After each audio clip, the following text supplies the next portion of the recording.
Um,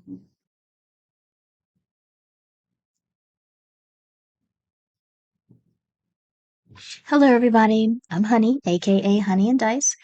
I run games, I write games, I play games, but most of all, I'm just everybody's biggest cheerleader.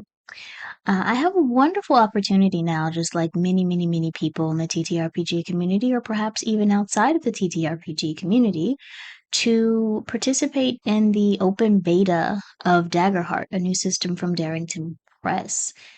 Now, I have been poring over the 300 plus pages of the playtest documentation, and have been posting on Twitter a few of my thoughts and feelings, but I made sure to not delve too deeply into the character creation process because I personally feel the character creation process is where I learn to like, love, or decide how to hack a system. Many systems that exist that are considered crunchy or a little bit complicated, I have learned to run better by basically drilling the character creation process. There's a generator online. I was creating character after character after character and playing around with different configurations. So, with that said, we're going to go through the character creation process on the daggerheart.com website. I figured out today that I actually have a Demiplane account. I did not know. So we're going to go here where it says build my character. And I'm going to do this sort of from scratch. Well, it's all from scratch, but I mean, without a deep understanding of how to play this game.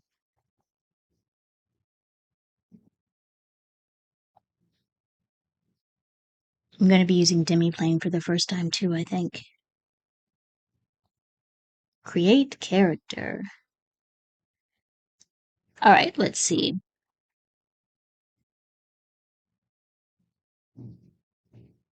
Welcome to the open beta playtest for Daggerheart. As you dive in, keep in mind that the game and these digital tools are still in active development, so that some of the things you encounter could be unpolished or being actively developed. Share your thoughts in the official playtest surveys, the feedback section of your digital character sheet, Demiplane's forums, or on our Discord server. Thanks for helping us playtest. Let's play. No thanks. So, character name, let's do Sweetling. Let's do she, her. Let's start with level 1 because level 1 is a wonderful place to start. I see here that these traits, agility, strength, finesse, instinct, presence, knowledge. Okay. Uh,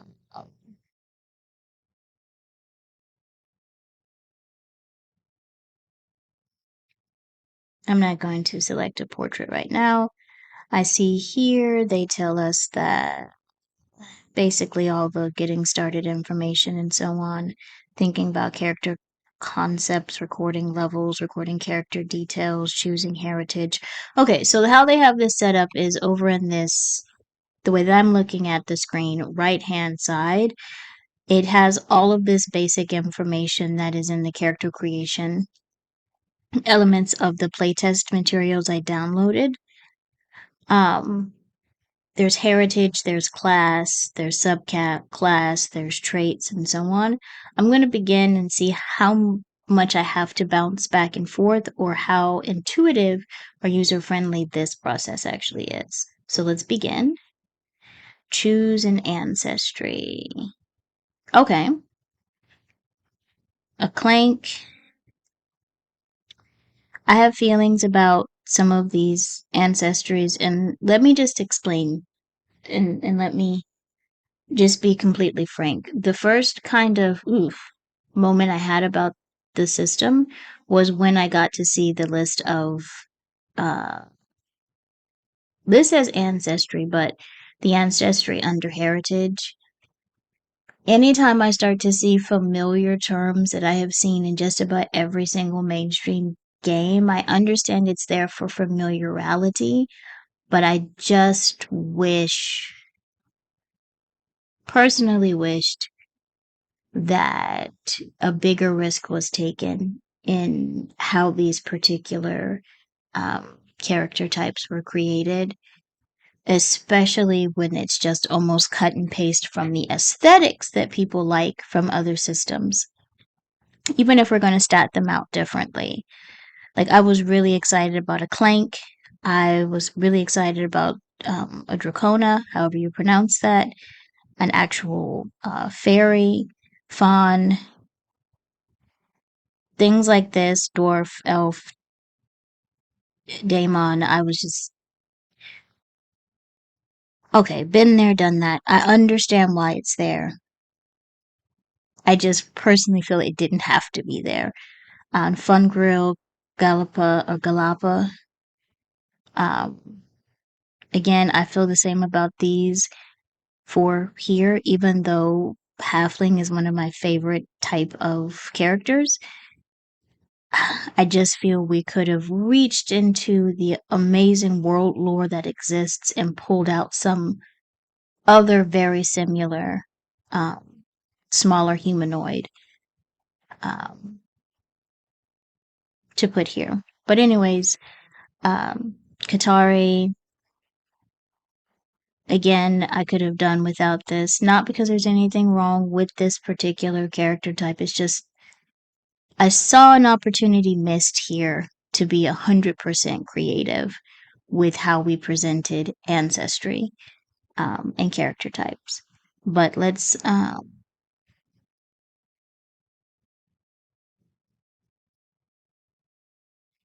go ahead and be creative, and let's do.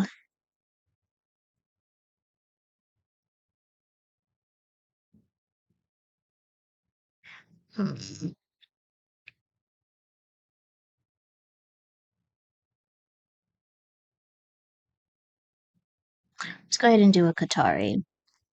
So we've selected that.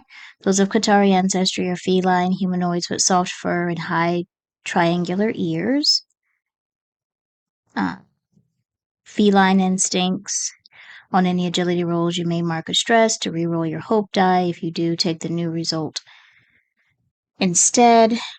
That's an interesting um, feature, so to speak, to have. I see a Qatari and I see the opportunity to do things like a red panda character is not a cat, but that's what I want. So that's what we're going to do. So we've chosen the ancestry, choose a community. I did like this. I liked the community element. So let's do select. Okay, so I have a Qatari that is wild-born. So I think we go to class next.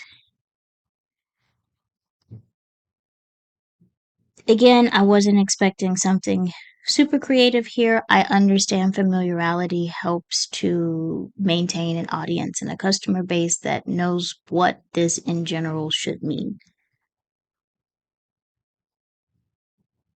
So this one wasn't as jarring to me as the heritage ancestry aspect. So let's go to Seraph. This was just the most interesting one to me. I think all of the class and so on elements are really interesting. Um, I'm a fan of ranger classes, and I really liked how they had rangers focus here, a wayfinder companion in order to have an animal ally. And I liked all of these descriptions here. But I'm already playing a Katari or a Katari, however you pronounce that. So I'm going to go ahead and do a Seraph. Alright, so I've selected the class.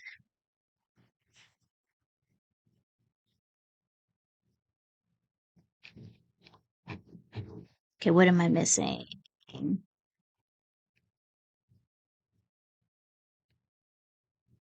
Okay, I have select class. Okay. Now choose the subclass.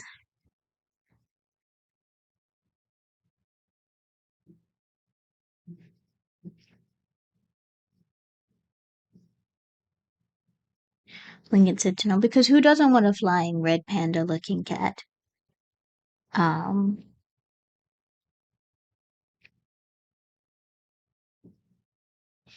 okay, set your traits. Um,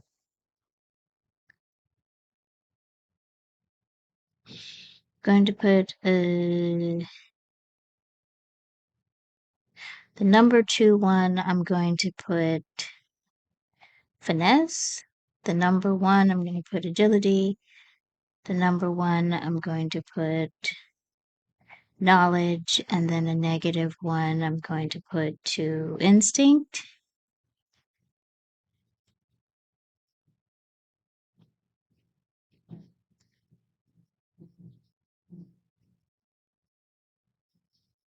Okay. Choose starting weapons.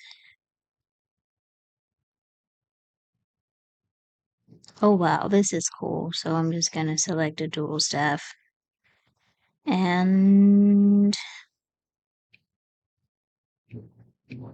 a dagger, because we're being super basic.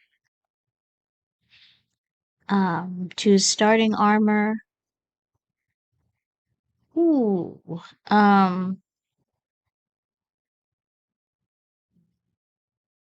Let's do breastplate armor.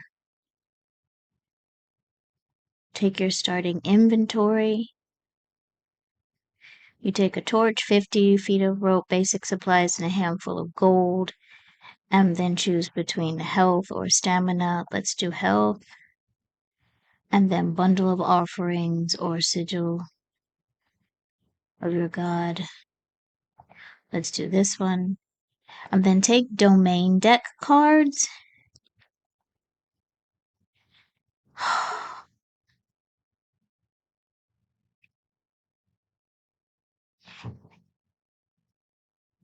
I do think this is a little bit extra, but I understand why it's put in the system.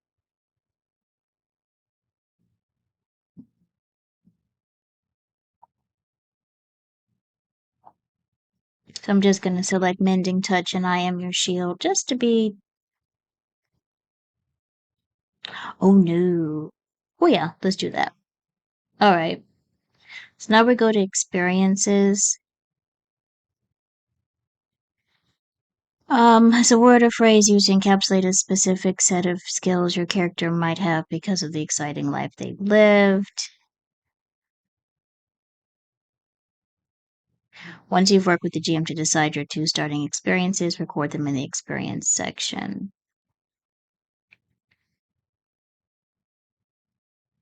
So you've got description, background questions, generate experience, create connections. So, okay, clothes that are, eyes like, body that's, the color of, attitude like.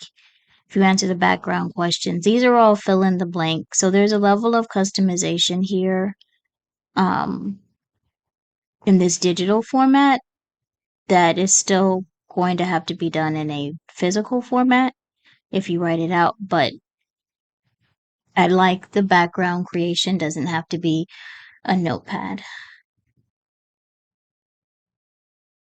Experience 1, experience 2. These are examples. And create connections. Okay, I understand what that is. So I'm going to go ahead and save these changes right quick. So at a high level, I don't think character creation is that complicated. I do, however, think that during a character creation session, during that session 0, that some familiarity with the system or the story that's going to be told will have to be disclosed in order to make this process seem more seamless. Because again, you're working with the GM to create those experiences that are going to tie into the story. The character sheet would look something like, oh, and I know experiences actually affects your sheet as well, but I'm not going to do that. Okay. Minor, major, severe. I like this more. I'm going to be honest, because this made a lot more sense than the example in the player test information, because I was like 6, 11, 16. It wasn't connecting for me, but I understand that it differs based on the hit points and stress for that type of character based on what you've selected in character creation. Um, HP markers, stress markers. I have 2 unnamed experiences that give me a +1 to something, but I haven't added that in yet. Um, the domain effects are already here, so I wouldn't have to print out these particular uh, cards.